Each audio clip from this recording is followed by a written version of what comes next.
Washington, this is VOA News.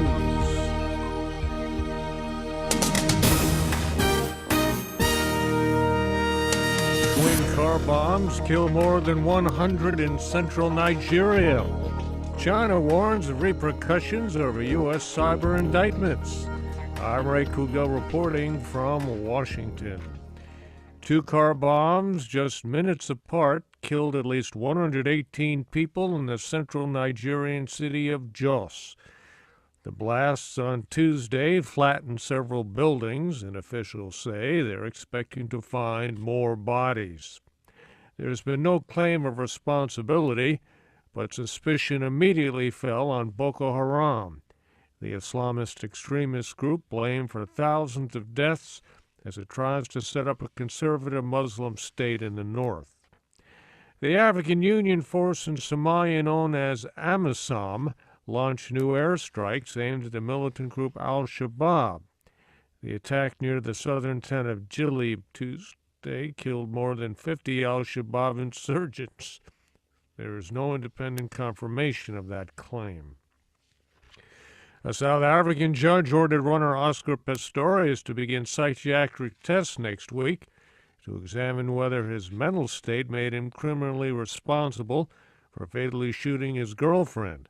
Pistorius' trial on murder charges, which began in early March, is due to resume on June 20th. Libya's Electoral Commission announced that it'll hold national parliamentary elections on June 25th. The announcement comes as days of clashes between government forces and those loyal to a rogue general renewed fears of a descent into civil war. At least 70 people have been killed in fighting since last week. China lodged a protest to the U.S. ambassador in Beijing in response to accusations that 5 Chinese military officers engaged in cyber theft and espionage targeting American companies and labor groups. VOA's Bill Ide reports from Beijing. China's foreign ministry says Beijing launched the protest late Monday night to U.S. Ambassador Max Baucus, shortly after the indictments were announced. China has flatly denied the accusations and called on the United States to revoke the indictment.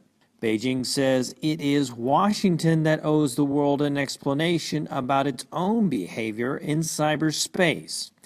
Foreign Ministry spokesman Hong Lei says that instead of giving an explanation, the U.S. is blurring right and wrong.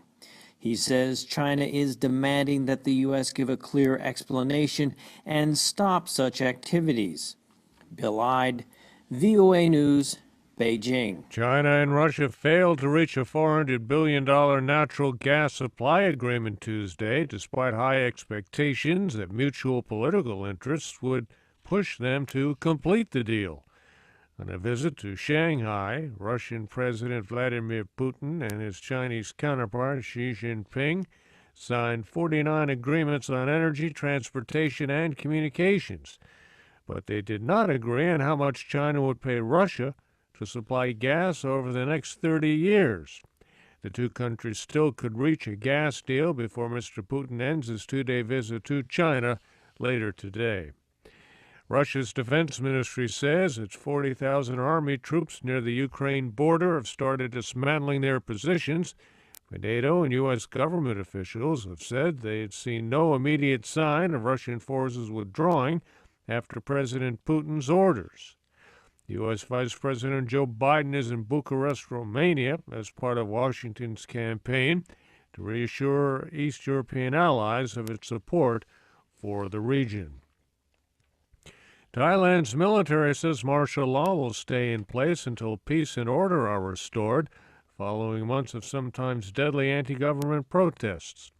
Army Chief General Prayut Chan-o-cha says he declared martial law to end the political stalemate and prevent violence after the country's top court ousted Prime Minister Yingluck Shinawatra for abuse of power. India's Bharatiya Janata Party, Narendra Modi, will be sworn in as the country's next prime minister on May 26th.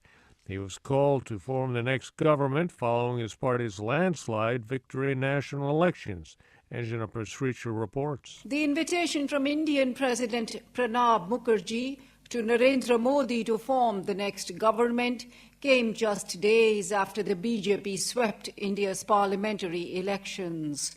Tuesday's meeting in the Indian capital was an emotional moment for Modi, who has risen from a humble background to the highest office in India. The 63-year-old bowed and kissed the steps of Parliament as he entered. VOA's Anjana Pasricha. The U.S. federal judge overturned the state of Pennsylvania's ban on gay marriage. Pennsylvania is now the 19th U.S. state to allow gay marriage, along with the District of Columbia.